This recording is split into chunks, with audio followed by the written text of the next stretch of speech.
tó ẹ káàbọ̀ sí iléeṣẹ́ wa mo kí yín o ẹ̀yin ìyá mi ẹ̀yin bàbá mi wípé ẹ káalẹ́ ẹ káàsán lásìkò tẹ́ ẹ fi gbọ́ wa ò wípé etí tẹ́ ẹ fi gbọ́ wa kò ní di bákan náà ojú tẹ́ ẹ fi rí wa kò tún ní fọ́ àwa láò máa wá ẹ̀yin náà láò máa bá ó ti ṣẹlẹ̀ àṣírí ti tú o àṣírí ti tú ẹ wá wò ó mo ní kẹ́ jáde wá wo oríṣiríṣi tí nàìjíríà gọ́ọ̀mẹ̀ntì ń dán lára o bẹ́ẹ̀ ni àwọn anti-graft agency wọ́n ti tú àṣírí warehouse warehouse yìí nẹ́gba àṣírí warehouse níbi tí 1 billion federal government rice palliative wọ́n rí package ẹ̀ wọ́n tún wá ń tún ta palliative ní o ráìsì 1 billion tó jẹ́ wípé wọ́n wá ń rí package ẹ̀ wọ́n ń tún dì wọ́n tún wá ń tún ta nàìjíríà Kano State Public Complaint ní àti Anti-Corruption Agency wọ́n ti warehouse yìí pa o níbi tó jẹ́ pé 16,000 bags of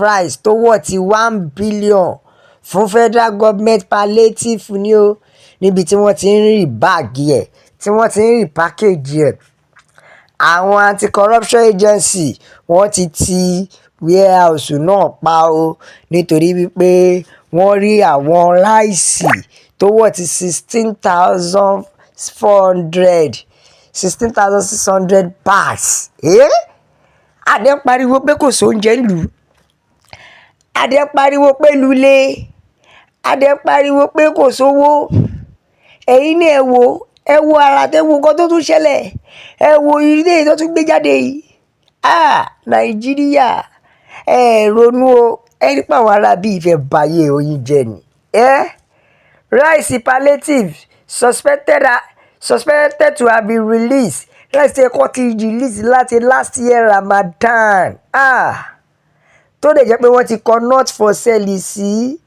tó yẹ pé wọ́n tún gbé àwòrán bàbá Tinubu wọ́n tún gbé sí logo rice yẹn ni rice ẹ̀kọ́ ti release láti last year 16,600 pieces of bag tó wọ̀ tí 1 billion ní rice ni wọ́n tún rí báàgì padà o the facilities níbi tó jẹ́ pé ní ibi tó ti locate ẹ̀ ní ring road ní Nasarawa local government area ṣe rí pé lé àbókí tún ni fáfàní ìwọ tó bá ti mọ̀ pé wọn kò sáǹfààní kankan nílẹ̀ Yorùbá o ṣe rí pé lérí ibú làwọn arábí wọn ṣàǹfààní sílẹ̀ Yorùbá ilẹ̀ àbókí ni wọ́n tún lọ ń ṣàǹfààní sí o ilẹ̀ àbókí ni wọ́n tún ti discover báàgì warehouse ráìsì ní Nasarawa ibẹ̀ ni wọ́n ti discover o tó lè jẹ́ pé àwọn anti-corruption agency wọ́n ti ibẹ̀ pa ni o wọ́n ti pa nígbà tí wọ́n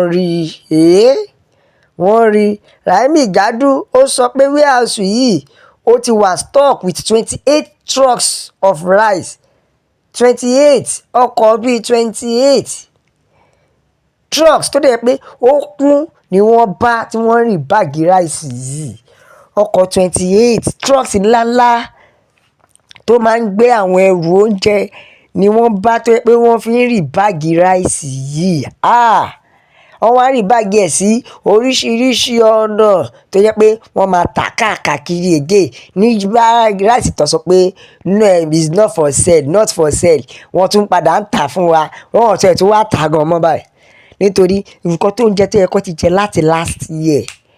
láti last year Ramadan ẹ̀yin ìjọba yìí burú o kí ló dé kí ló ṣẹlẹ̀ the chairman noted that one person has been arrested èèyàn kan ni wọ́n gbámú bẹ́ẹ̀ tó dẹ̀ ní í ṣe pẹ̀lú bẹ́ẹ̀ ibẹ̀ làṣírí ti tú o ìrẹ́lẹ̀ ti fi hàn pé corruption wọ́n ní this is a clear form of corruption because this is a property meant for the public ṣé ẹ lè mọ̀ pé corruption lè kúrò lórílẹ̀‐èdè wa yìí ṣé ẹ ti rí ìdí tá a fi sọ pé ẹ jẹ́ ká lọ ṣé ẹ ti rí ìdí tá a fi sọ pé ẹ jẹ́ ká pín ṣé ẹ ti rí ìdí tá a fi sọ pé ẹ jẹ́ kó ní kálukú lọ lọ́tọ̀ọ̀tọ̀ orílẹ̀‐èdè yìí ò lè gbé anybody mọ́ kó gbé wá mọ́ ẹ fún wa lórílẹ̀‐èdè wa. Yorùbá nation la fẹ́. Ẹ̀yin náà ẹ wo bí corruption ṣe ń fly. Corruption ti wà legalized lórílẹ̀‐èdè Nàìjíríà débi pé oníkálukú wá ń ṣe bó ṣe wù ú. Abẹ́ẹ̀rí ní báyìí oníkálukú ṣe bó ṣe wù ú. Ẹ jẹ́ ká ka àtẹ̀jíṣẹ́ àwọn èèyàn, ẹ jẹ́ á gbọ́ nǹkan táwọn èèyàn sọ. Ọ̀kan ní èèyàn á dẹ̀ jí ẹdìyẹ lásán tàbí 50 naira ní orílẹ̀‐èdè Nàìjíríà, ẹ máa ní pé kí wọ́n lọ yẹgi fún. Now àwọn tó fi ebi pa àwọn ọ̀gọ̀rọ̀ èrò, kí ni ìdájọ́ tàwọn yẹn? Ṣé ẹ rí irú ìdájọ́ wo ló fẹ́ ṣe sí yẹn? Ìjọba APC, ìjọba mujẹmujẹ ni o. Ṣé ẹ rí sharia law tí wọ́n pass nígbà ayé ti Deborah yẹn? Ó dà pé irú sharia law yẹn lè kọ́ pass fún àwọn tó fi ebi pa odidi ìlú ní Kano yìí, fún àwọn tó fi ebi pa odidi ìlú. Nítorí olè ní gbogbo wọn, olè ní. Ẹ wò irú àwọn ilé ìwé kẹ́ lọ fẹ̀yìn wọn ti àgbà, kẹ́ ẹ pa wọ́n lójú ẹsẹ̀ ni, kẹ́ ẹ pa wọ́n. Inú ẹ wò wọ́n fò bodidi ebi ó fi pọ̀ odidi ìlú kan. Yorùbá nation la fẹ́. Òmìnira ilẹ̀ Yorùbá òun ló jẹ wá lógún o.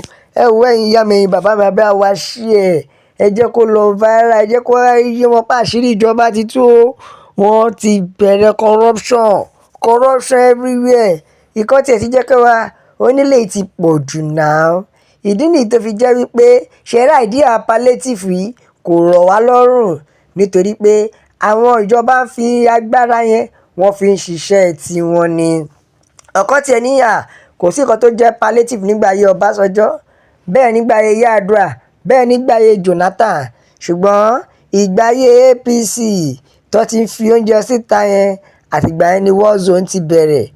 Wọ́n ní Ghana citizen rejected rice being shared, nítorí pé wọ́n mọ̀ pé irọ́ ló máa tẹ̀yìn ẹ̀ jáde. Enough of this children play. Gbogbo ẹ̀yin APC, gbogbo ọmọ Nàìjíríà, gbogbo ọmọ Yorùbá, ẹ jẹ́ á jí. Ìyà yìí ti tó, ẹ jẹ́ á jí. Wá pànìyàn lélẹ́yìí, ẹ jẹ́ á jí. Ẹ wá ní ebi ò ní pa wọn. Ebi ti fọ́ ojú everybody. Ẹ̀yin ìyá mi, ẹ̀yin bàbá mi, Yorùbá nation la fẹ́. Òmìnira ilẹ̀ Yorùbá òun ló jẹ wá lógún, nílé lóko lọ́nà lẹ́yìn odi. Ẹ bá wa share, ẹ bá wa like, ẹ subscribe, ẹ tẹ̀ sójú ẹ jẹ́ ó yé àwọn èèyàn pé Yorùbá nation nìkan náà ọ̀nà àbáyọ o. La fi sọ pé a ó máa bẹ ọ̀bí ẹni bẹ́ṣu, àtẹlẹsẹ̀ a sì máa bẹ̀nà o. Gbogbo ẹni tó bá láò ní dé, òun láò ní dé bá. Yorùbá nation ni o. Ó dàbọ̀.